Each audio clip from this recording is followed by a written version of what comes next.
Hello माय beautiful sisters. जर तुम्हाला सध्या असं वाटतं आहे की तुम्ही एका वाईट लव्ह रिलेशनशिपमध्ये आहात, तर हा व्हिडिओ तुमच्यासाठी आहे. या व्हिडिओमध्ये मी अशा काही गोष्टी शेअर करणार आहे ज्याच्यामुळे तुम्ही तुमच्या विचारांना चॅलेंज कराल आणि त्या विचारांना प्रश्न विचाराल आणि त्यामुळे त्या विचारांना एक वेगळी दिशा मिळेल आणि तुमच्या भावना बदलतील आणि डेफिनेटली तुम्हाला एक वेगळी फिलिंग मनामध्ये निर्माण होईल आणि त्यामुळे तुमची लव्ह रिलेशनशिप बदलायला सुरुवात होणार आहे. हे कसं होणार आहे? Let's get started. मी तुम्हाला तेच एक्सप्लेन करते आहे या व्हिडिओमध्ये. नमस्कार, मी doctor Maithili Sawant, feminine energy आणि लव्ह कोच आहे. मी स्त्रियांना स्वतःच्या फेमिनिन एनर्जीवर काम करून स्वतःचं बेस्ट व्हर्जन कसं बनायचं आणि आयुष्यात अधिकाधिक प्रेम आकर्षित करायचं कसं करायचं यासंबंधी मार्गदर्शन करते आणि आजच्या या महत्त्वाच्या व्हिडिओमध्ये तुमचं खूप खूप स्वागत आहे. सो सगळ्यात पहिली गोष्ट म्हणजे लक्षात घ्या की तुम्ही तुमची ही एक्झिस्टिंग लव्ह रिलेशनशिप तुमच्या विचारांना आणि तुमच्या ॲक्शन्समधनं तुमच्या आयुष्यामध्ये तुम्ही इन्व्हाइट केलेली आहे, आकर्षित केलेली आहे. त्यामुळे तुम्हाला त्या रिलेशनशिपची जबाबदारी घ्यायची. Okay, I signed up for this relationship असं स्वतःला सांगायचं आहे. Take 100% responsibility of this relationship. That is step number 1. त्याच्यानंतर स्टेप नंबर 2 म्हणजे तुम्हाला ती रिलेशनशिप वाईट वाटते आहे, इरिटेट होते आहे, त्रास होतो आहे त्या रिलेशनशिपमध्ये, काहीतरी मानसिक त्रास होतो आहे. I got it. ओके. परंतु त्या रिलेशनशिपमध्ये अशी काहीतरी गोष्ट आहे जी तुम्हाला सेफ फील करवते आहे, म्हणून तुम्ही त्या रिलेशनशिपमध्ये अजूनही आहात ना. सो ती कुठली गोष्ट आहे जी तुम्हाला सेफ्टी प्रोव्हाइड करते आहे ते तुम्हाला स्वतःला सांगायचं आणि ते तुम्हाला फक्त सांगायचं नाही आहे, तर ते लिहून काढायचं आहे. कारण जेव्हा आपण मनांमध्ये विचार करतो ना, विचारांची दिशा कुठेतरी भलतीकडे भरकटू शकते. पण जेव्हा तुम्ही पेन टू पेपर लिहून काढता त्यावेळेला तुम्हाला एकदम फोकस्ड कळतं की काय अशा गोष्टी आहेत की ज्या मला सेफ फील करवत आहेत. ओके.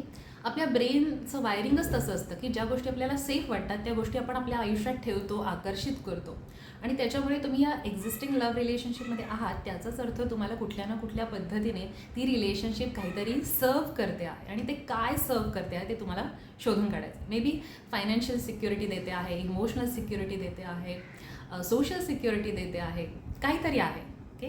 कारण बिंग डिव्होर्स किंवा बिंग सिंगल या लोकांचे वेगळे प्रॉब्लेम्स असतात समाजात राहताना. सो बिंग मॅरिड या टॅग घेऊन आयुष्य जगणं थोडं कम्पॅरेटिव्हली सोपं असतं.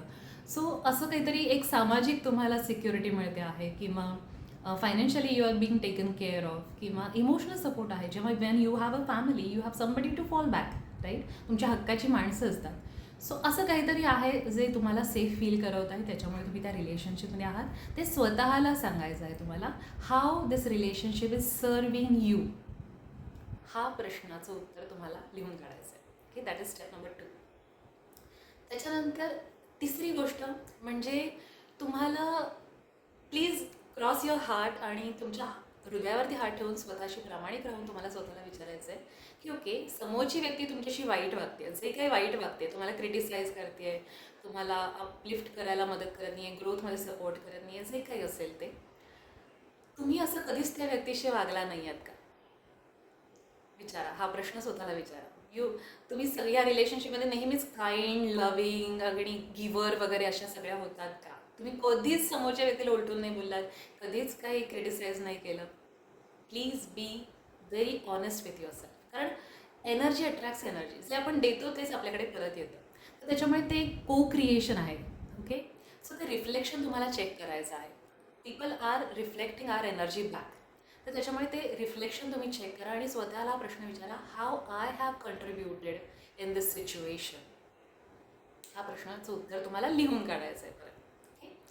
त्याच्यानंतर स्टेप नंबर 3 म्हणजे त्या रिलेशनशिपमध्ये तुम्हाला फिलिंग जनरेट करायचे, बसून जनरेट करायचे. ओके.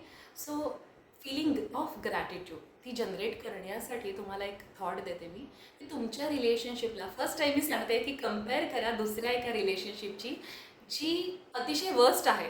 मे बी कुठल्या तरी हरियाणासारख्या गावांमध्ये आपण जे नेटफ्लिक्समध्ये सिरीज वगैरे बघतो, एकदम भयानक रिलेशनशिप असतात की मेल शॉव्हिनिस्ट हजबंड्स असतात वगैरे.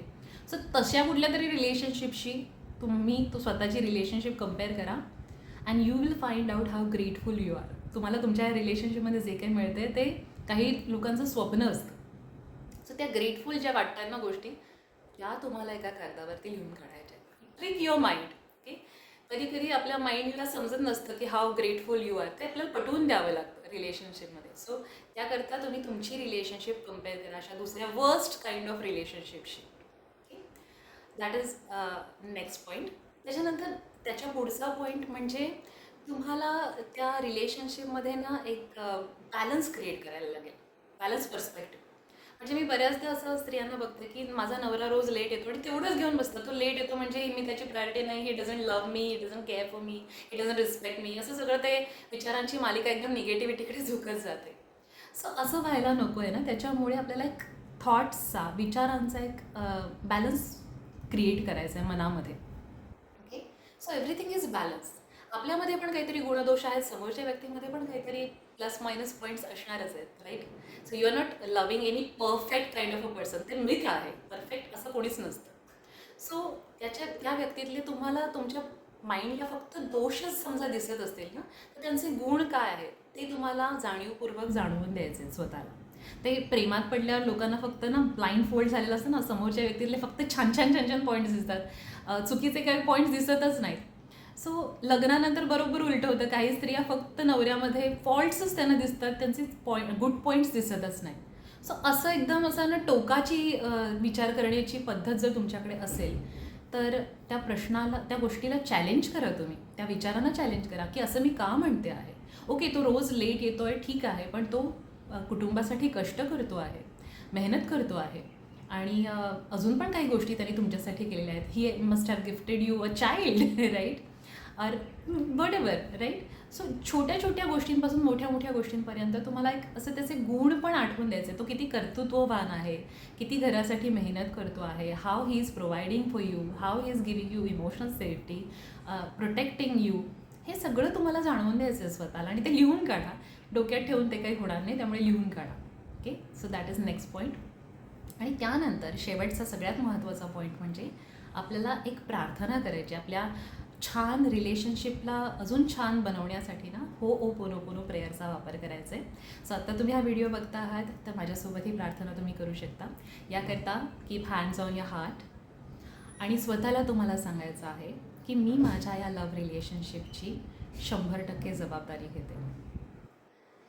माझ्या या रिलेशनशिपमध्ये आत्तापर्यंत ज्या ज्या गोष्टी घडल्या त्याची मी 100% जबाबदारी घेते. ही रिलेशनशिप आत्ता ज्या स्थितीमध्ये आहे त्याची मी 100% जबाबदारी घेते. मी माझ्या या रिलेशनशिपमध्ये ज्या भावना आहेत, विचार आहेत, बिलीफ्स आणि ॲक्शन्स आहेत त्याची 100% जबाबदारी घेते. I am sorry for not thinking right. I am sorry for not being grateful for the things which this partner has done for me. आणि त्या पार्टनरचं तुम्ही नाव घ्या आणि त्याला सांगा की या आपल्या दोघांच्या इक्वेशनमध्ये बदलण्याची संपूर्णपणे जबाबदारी मी तुझ्यावर टाकली. आपल्या कॉन्फ्लिक्ट्समधल्या सगळ्या प्रॉब्लेम्सची जबाबदारी मी तुझ्यावर टाकली. याकरता I am sorry, please forgive me. माझ्या अपेक्षांचं ओझं मी तुझ्यावर टाकलं, त्याकरता सॉरी. मी सुद्धा तुझ्या अपेक्षा काही पूर्ण करू शकलेले नाही आणि त्याबद्दल मी तुझी माफी मागते. I am sorry. Nobody is perfect, even I am not perfect.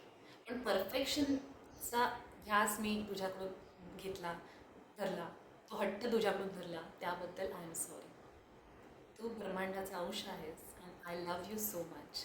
Thank you so much. आणि थँक्यू म्हटल्यानं तुम्हाला त्या सगळ्या गोष्टी आठवायच्या आहेत ज्या त्यांनी तुमच्यासाठी केलेल्या आहेत.